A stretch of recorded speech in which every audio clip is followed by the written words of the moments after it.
mga murad, kamusta kayong lahat? So guys, natagalan bago ako mag-upload ulit, okay? Kasi grabe ang katamaran. To the roof talaga katamaran ko. Busy, tapos tinamad na rin, okay? Kahit sa Reels, minsan bihira na lang ako mag-upload, okay? So today, mag-harvest ako ng iba ko pananim sa aking garden. Kasi last time, may part ng West Virginia na nag-frost na. Kasi ano na dito, malapit ang mag-winter. So pag nag-frost na siya, mamamatay na talaga yung mga halaman. So may gabi ako doon, kamote, tapos patola. Kailangan na nating harvest. Yung patula siguro okay lang kasi medyo matigas naman yung dahon niya. Pero yung yung iba kong pananim, ano na siya, like yung sitaw, patay na siya yung dahon niya. So, hindi niya talaga ma-tolerate yung temperature kasi may paggabi o madaling araw, napakalamig na guys. So guys, yung Christmas decor ko, tingnan yung last year pa yan, hindi ko siya tinanggal. Oh, di ba? Nakasave ako ng time. Kalalagay ko lang yung Christmas tree kagabi. Ayan. Wala pa siyang decoration. Okay? Hindi ko pa siya nilagyan. Pero yung yan. Tsaka yung door. Yan. Hindi ko na sila, hindi ko na sila tinanggal. Kasi napapagod ako sa alam mo yun, yung lagay, tapos tatanggalin. Ganon. So, marami pa akong ilalagay dyan. Pag medyo okay naman yung dekorasyon, huwag nyo na lang tanggalin. Kasi ilang buwan lang naman. Per month na naman. O, diba? So, tara na guys. Okay? Manguha na tayo ng doon sa labas ng aking mga gulay-gulay. So guys, ito yung aking gabi. Okay? Yung iba, binigay ko na sa friend ko. So, harvest ko na siya ngayon. Kasi okay na naman to eh. Okay? Pwede na itong gataan at ilagay sa sinigang. Yeah. De?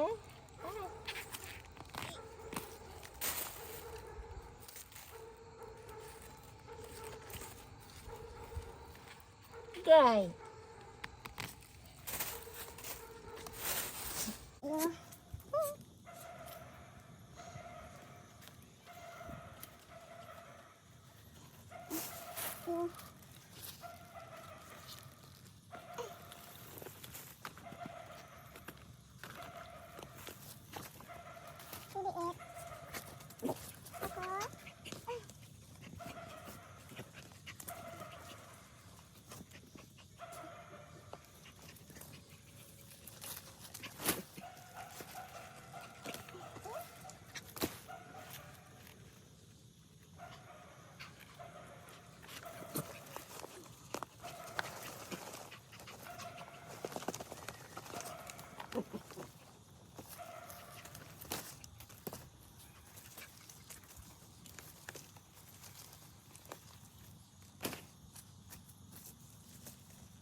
So guys, ito na lahat.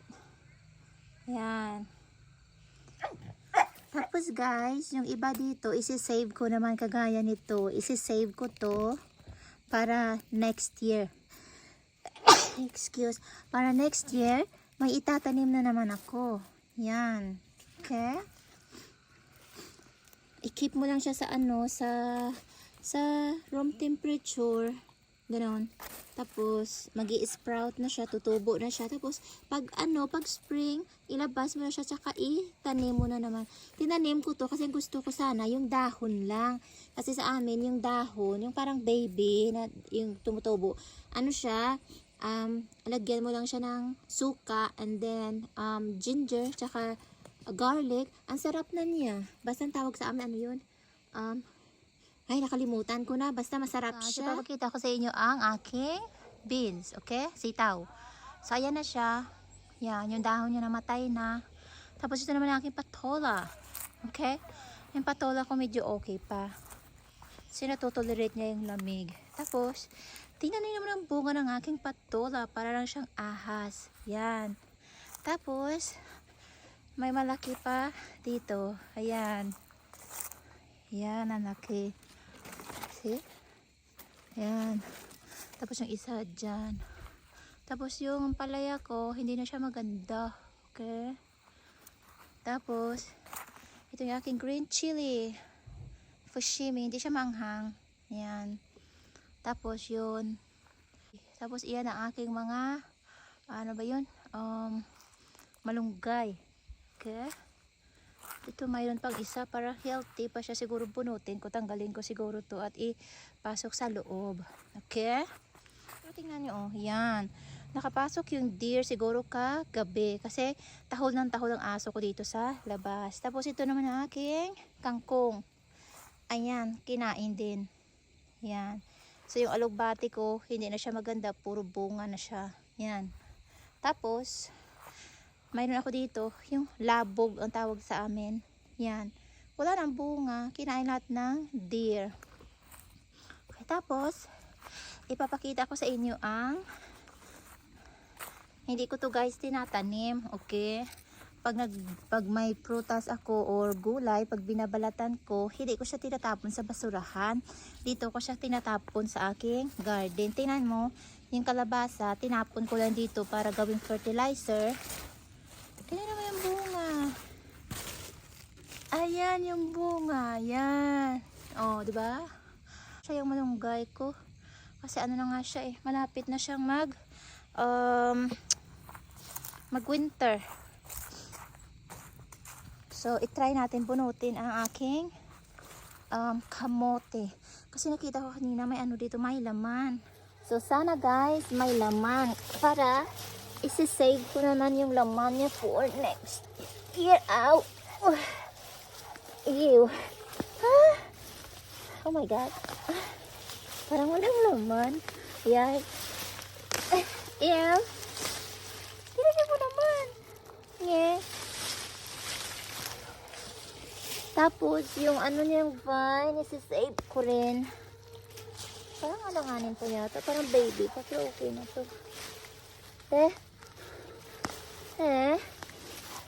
Wala man itong mga laman. Uy. Parang baby pa siya.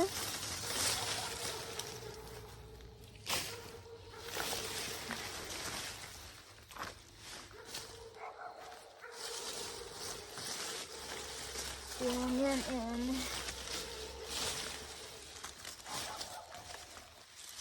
Then, yan. Stop, Lola. Naputol.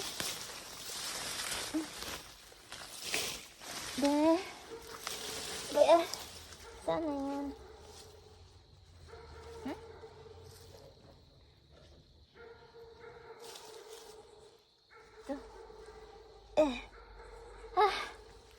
Gray, go somewhere.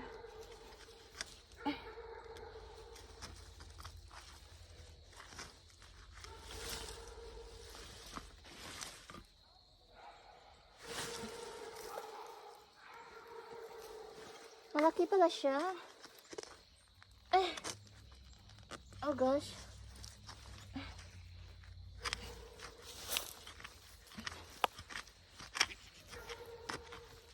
Stop, Gray. Yeah.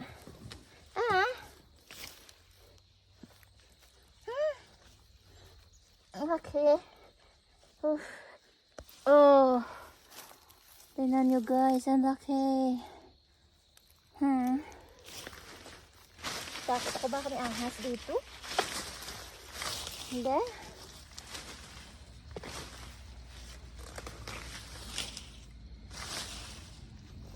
May ahas dito eh.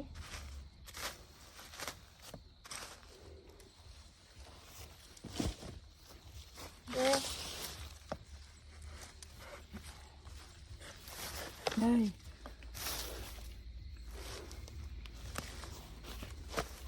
So, wala ng ahas.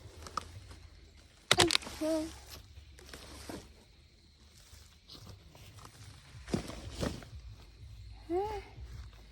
Be. Ayan to kanila yung malaki. Nakakapagod. Oops.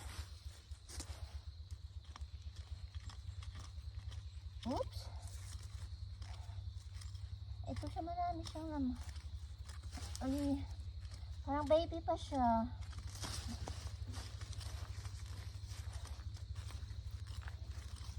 Gray, go somewhere. You burikat siya. Alam ko may isa dito malaki kanina yun.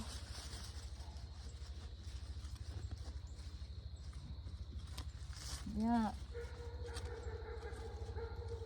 So, uy, dami. Ha?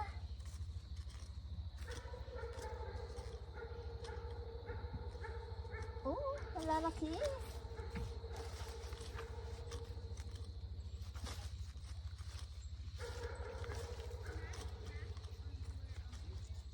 Wow. Ang dami din. Alam ko may isa. Gray! Ayan, may nakakapa ako doon.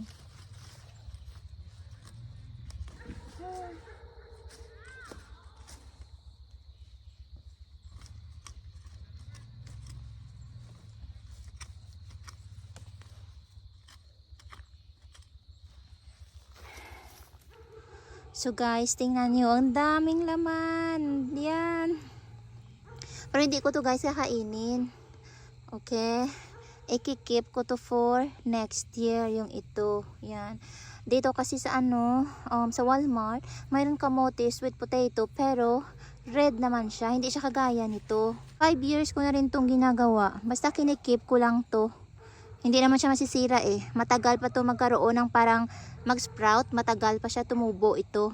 So pag alanganin na medyo malamig pa, nilalagay ko na lang siya sa sa pot. Tapos ilalagay ko siya sa may window. Yung may sinag ng araw, ganun. Tapos ilalabas ko na siya pag summer na siya. Pag yung spring na hindi na nagfo-frost. Yan, itatanim ko na dito siya sa labas. So guys, ito na yung ating kamote, malinis na. So yan lang lahat yung nakuha ko. Siguro ang iba iluto ko siya. Ayan, kasi parang baby pa siya. Hindi, kasi last time, siya yung parang na-over siya siguro sa buwan. Parang nagkaroon na siya ng mga ugat-ugat. Tapos, ito naman ang ating gabi. Parang gusto ko magluto tonight ng ginataan na gabi. Siguro ilagay ko, isahog ko siguro yung tahong. Pero parang hindi ako marunong magluto kung paano iluto. Pero i-try ko, okay? Ayan. So, napakarami. Kagaya niyan. So, ang iba nito, iwanan ko. Ito, ilaga ako siguro to. Tapos yung iba, i-keep ko for next year na naman. Para mayroon na naman akong kamote. Ayan. Tapos, ito rin. Okay? Hi guys. So, ito na nga. Magluto na tayo ng ginataang gabi. Sobrang kati talaga, oy. Dapat pala naghugas ka, mag-gloves ka. Grabe ang kati. My goodness. So, first time ko talaga magluto ng ginataang gabi. Bala na, oy. So, bago ako nagluto, nanood muna ako ng YouTube. Para naman may alam ako. Kasi hindi talaga ako nakatry magluto nito. Yung nanay ko nagluluto nito before. Pero syempre, taga-kain lang ako. So, wala talaga akong idea kung paano to siya niluluto. So, ganun. So, wala naman akong sahog na baboy or chicken dahil ito yung isasahog ko mamaya, yung tahong Carla, okay? So, fully cooked na siya.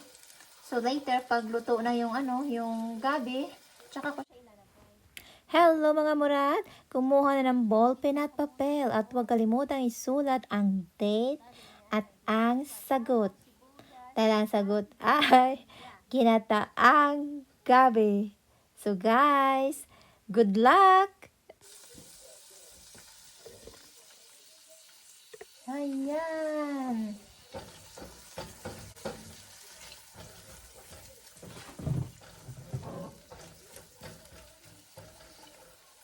Magda 9 o'clock na, hindi pa ako kumain. Hindi pa ako nag-dinner.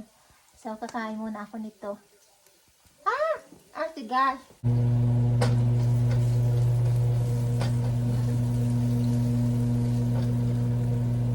So, medyo okay na. Lagay na natin ito. Ayan. Yatoy na to. Ang kate. Tapos na yun. Hindi na naman ako nag-vlog. Ayan.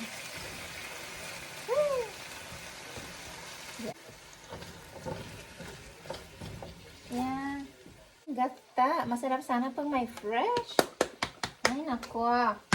So, kuhanin ko yung parang natutulog na ayan o, yung parang mantika.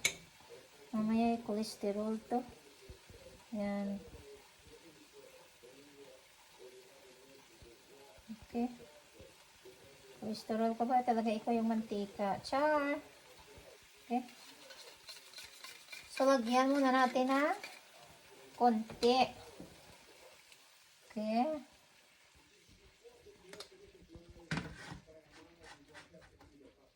Cholesterol. Kung sa bagay, zero cholesterol naman pala. Okay.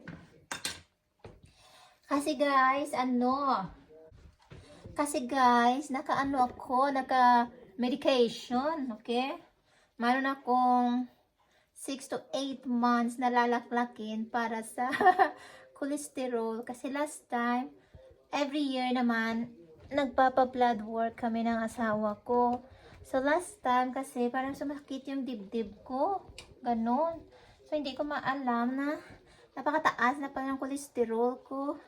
Tapos, kaya pag nag-check ako ng blood pressure, kung ano siya, up, down, up, and down, up, and hindi siya stable. Ganon. So, ang problema pala is cholesterol na napakataas. So, sabi ng doktor, ano daw, 6 to 8 months, tapos, babalik ako doon para mag lab test ulit. Pag mataas pa rin, MRI, tapos, tatanggalin nila, nakabara sa artery natin kasi yan yung dahilan kung bakit tumataas yung blood pressure natin kasi naka-block yung naka-block siya sa artery natin. Okay. Ano yun? Parang yun na yun. Ayan. Hindi ko ba alam kung hahaluin dahil hay nako. So, konti lang muna. Konti para ang dami. Ayan. Lalagyan na natin ng asin. Asin. O yan. Asin. Okay. Ayan. Tapos, huwag kalimutang maglagay ng, syempre, magic sarap, okay? Pero, syempre, konti lang, oy. Huwag yung isang pack. Konti lang, ayan. Microwave ko. Kung bilog, yung tawag dito, butchi. So, ito, hindi sa butchi, kasi malapad. Oh, healthy na ba kinakain ko nga? Sarap? Sarap siya? Pero na-over yata sa microwave. Kaya parang tumigas na ng... Dapat saglit lang. Warm lang siya, ganun. Bahala ko. Baka makatil ka mamaya. Siya nga pala guys, noong mga nakaraan, hindi talaga ako active sa Reels kahit sa YouTube. Hindi ako nagpo-post kasi nga sa masakit yung mata ko. Akala ko yung blood pressure ko mataas. So pagising ko sa umaga, sabi ko, ano ba to? Parang umiikot yata yung bahay. Tapos parang nasusuka ako. Siyempre, bago ako gumising, okay, tut muna ng cellphone, gano'n. Tapos hindi nakasalamin. Tapos sabi ko sa asawa ko, masakit yung ano ko, yung mata ko. Sabi ng asawa ko, alam ko na yun. Kasi dut-dut yan ang dut-dut. Tapos hindi ka nagsasalamin, gano'n. Sabi ko na ang libadbaran kasi ako, yung salamin kasi noon sa pang malayo lang siya, gano'n. So, siyempre, suot ko siya dito sa bahay. Tapos, pag may binabasa ako, gano'n, tatanggalin ko naman. Yung vision ko, imbis na maging okay, naglala, nag-worst. Sabi niya sa akin, bakit hindi ko daw sinusunod ng salamin? Sabi ko kasi tinatanggal ko, nailapad-baran ako sa mata ko. So ngayon, yung salamin ko, bifocal na siya. So, sa malayo, tapos hindi ko na sa tatanggalin, hindi ko na kailangan yumuko. So, gaganyanin ko na lang yung mata ko. So, okay na siya, ganun. Kasi, pag hindi ako nakasalamin, nanonood ako ng TV, hay, nako. Yung isa kong mata, okay na okay. Yung left side, okay siya. Pero yung right side, hindi talaga. Ano siya, nakakakita naman sa malapit. Siyempre, yan, nakakakita. Clear yan siya. Kahit hindi ako magsalamin, medyo clear siya. Kaso nga lang sa malayo, medyo, yung vision, ano na siya, hindi na siya maganda. Ganon. Nung medyo bata pa ako, naririnig ko yun sa ibang mga matatanda. Alam mo yun, mga sabi-sabi na narinig sa mga daan-daan sa pag sinabi na, ako magsasalamin ka, lalong, lalalim yung grado. Hindi totoo yan. Kinokorek yung vision mo para maging maayos pag nagsalamin ka, ganon. Salamin, okay? Iyaan yung maghanap kayo ng salamin na medyo maganda. So, ito yung kinuha ko. Ayan. Tapos, pag lumabas ako ng bahay, nag-change yung yung lens niya, transition. So, hindi ko na kailangan magsuot ng sunglasses. Ito na siya. Nagda-dark siya pag nasa labas ako ng bahay. So, hindi ko na kailangan sunglasses. So, guys, tikman na natin. Excited ako. Oh my God! Pwede na sigurong haluin to. Tikman natin yung ito. Hindi?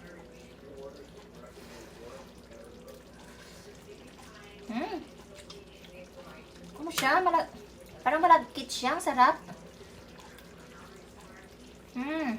Sarap niya. Itong gabi, galing to sa friend ko. Binigay niya to sa akin. Siguro mga 2 years ago na. Binigay niya to. Sabi niya itanim ko summer. So, iningat-ingatan niya rin. Hinarvest na rin sa garden niya. Iningat-ingatan niya rin hanggang makaabot sa sa spring. Ganon. So, itinanim ko hanggang dumami din siya. Tsaka, ito na siya. Ang sarap. Tsaka, hindi siya makati. Ang sarap. So, dahil luto na siya, ilagay na natin yung tahong. Oh my God. Yan. So, frozen. So, hindi ako nakaluto ng rice. So, ayan na. Ito na lang siguro ang kakainin ko. Walang rice, bahala na. Pumunta din yung mga ano ba yun? Yung mga basag. Ayan. Hayaan mo na. Ayan. So, medyo konti na lang yung ating gata. Siguro dadagdagan ko ng ganito. Nako, good luck sa tiyan ko mamaya. Acid na naman. Goodness. Yan. Ay, nako, ang sarap. So, di ko pala siya nalagyan ng pepper. Ayan.